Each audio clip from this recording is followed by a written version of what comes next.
Hi guys, and welcome back to my channel. Today we're going to be reviewing this Draken Tugela GMT. I think it's rather a cool watch and a bargain. Now before we get too into it, let's talk about the sizes of this watch. We've got 42mm at the top here, but as you notice, the case does dive in quite a lot, so it's actually around about 38-39mm at the bottom, so it's a bit deceiving. Now the thickness of the watch is coming in at 14mm, the lug to lug at 48mm, and the bracelet size is 22mm. I should point out as well, this also comes with a nylon NATO style strap. So that may not be the exact color it comes with, as this is the prototype.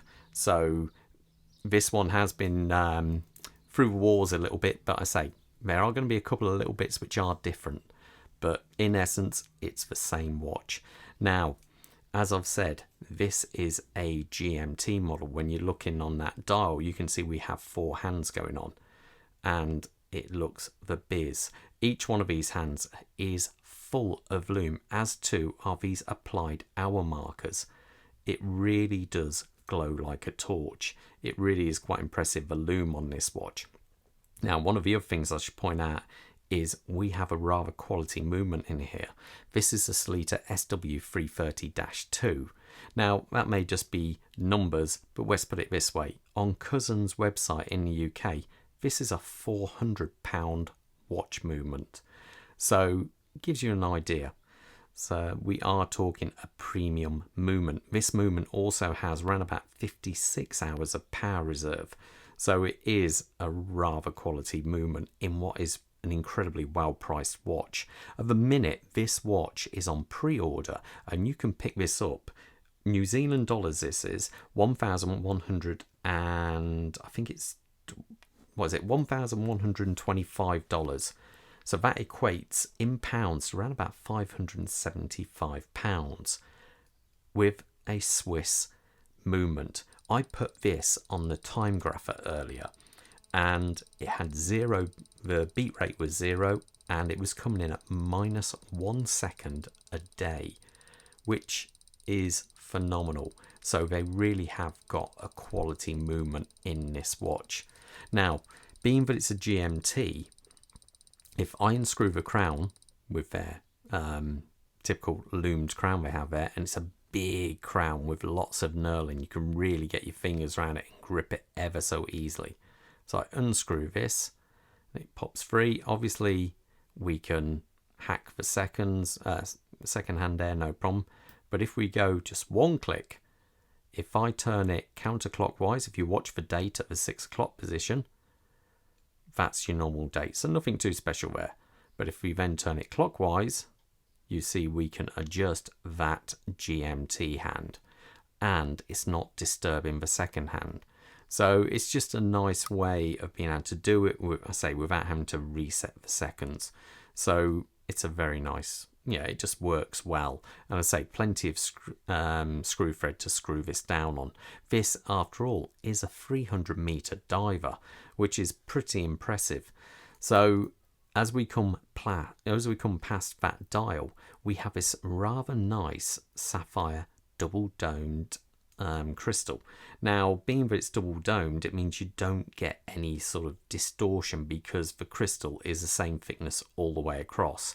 Get a tiny bit of magnification there and it just looks great, and they've done an amazing job at blending it seamlessly into the bezel. Now the bezel itself is a joy to operate. You have this great knurling going all around the side there, which makes purchasing the watch very easy.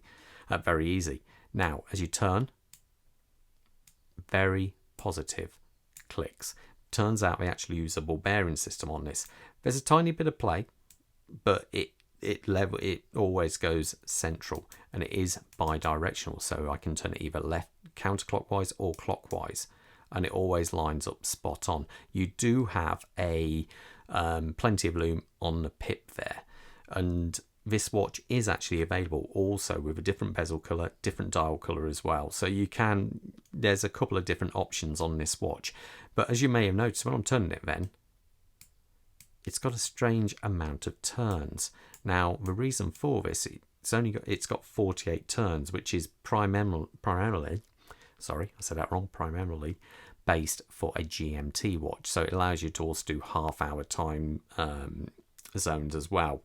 So I say, really nice to grip, really well done. All bead blasted case, which just gives it more of that tool watch kind of look. They have the Draken name, as they did on the previous model, engraved on the side, which is what I like.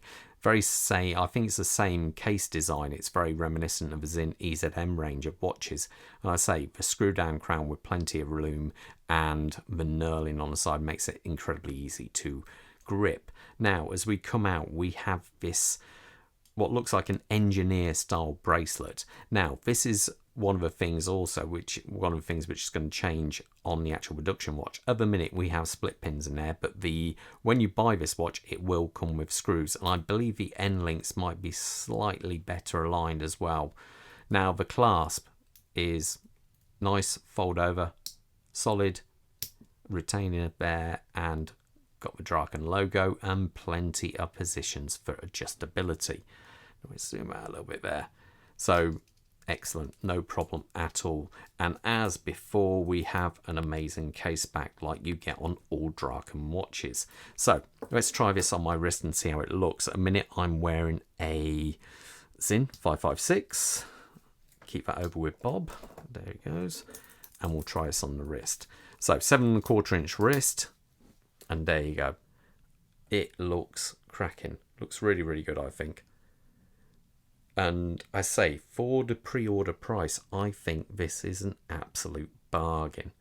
Say, it fits snugly on the wrist, no problem at all. So there you go. Any questions, feel free to ask. I'll leave a link to the website where you can purchase this from. And I think, yeah, that movement for that price watch and its features, it's a no-brainer. Okay, all the best, and I will see you in the next review. Stay safe out there, guys. Bye.